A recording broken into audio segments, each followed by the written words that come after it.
This was from earlier this morning. Smoke filled the air and could be seen from miles away. People closer to the fire on the ground say conditions made it just so difficult to breathe and caused their eyes to burn.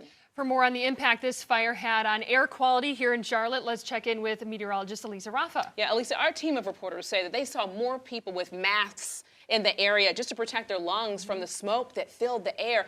And you saw it even show up on radar. Yeah, the smoke plumes were so thick, they were showing up on radar this morning. This is a screenshot from what that looked like at about 10 o'clock this morning. So this is not a shower. It looks like what we would point out as a little shower. But you see that deep green there? That was the heart of the smoke plumes.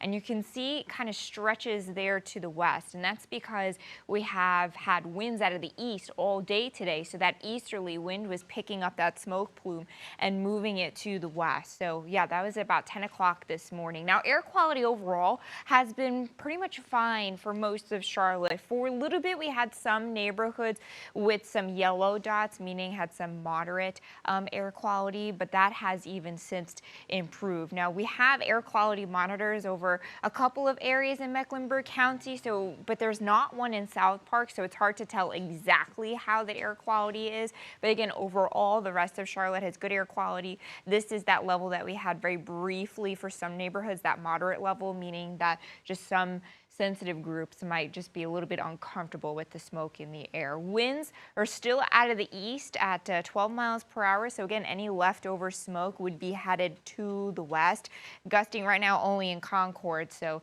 that's at least good there too. What also helped with the smoke conditions this morning is we didn't really have an inversion. An inversion is when we have a different change in temperature as we go upstairs in the atmosphere. So overall, our temperatures cool. They get colder as we go higher up in the atmosphere. That lets smoke, whether it's from factories or fire, escape the atmosphere a little bit more efficiently. When you have warm air on top, kind of puts a cap and that traps some of the smoke. So at least the good part was we didn't really have too much of that, but people in the SouthPark neighborhood might still be feeling or smelling the smoke. So I spoke to Dr. Aaron Levy.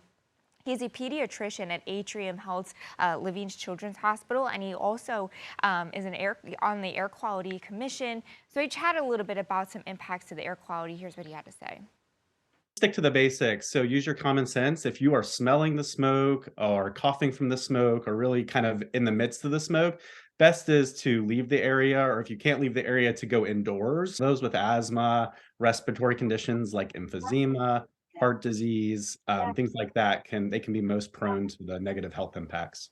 Very interesting there. I mean, as a climate specialist yourself, how do the weather conditions really play a factor with this fire that we saw? Yeah, so the wind direction really meant a lot in where that smoke was going. Like I mentioned, it was helpful that we didn't have that kind of cap in the atmosphere. So that lets the smoke kind of disperse a little bit more. So that's why conditions, I think, were able to improve more quickly. And I mean, obviously they're bad at the site of the fire, but the rest of Charlotte was pretty much okay. And I think it was interesting because you said that the wind was moving from the east, but a lot of our storms come from the west. That's because of the track of the jet stream, which carries our storms, which comes from west to east because that's the way the Earth is rotating. So that's a big, large-scale phenomenon. When we're talking about wind speeds and the direction of smoke from a fire, that's a very small, localized phenomenon. We call that mesoscale. So you're down to a neighborhood scale. So basically what you're asking me is the difference between a global wind and a neighborhood wind. Oh, okay. Yeah. That's really interesting stuff. Lisa. One quick question for you is, when are things coming back to normal? Because people are talking about they're feeling it in their lungs. They're wearing those masks. So what can we expect? So that has more to do with the fire than it does the weather. So it's just a matter of when the fire some of that ash and stuff can stop smoldering.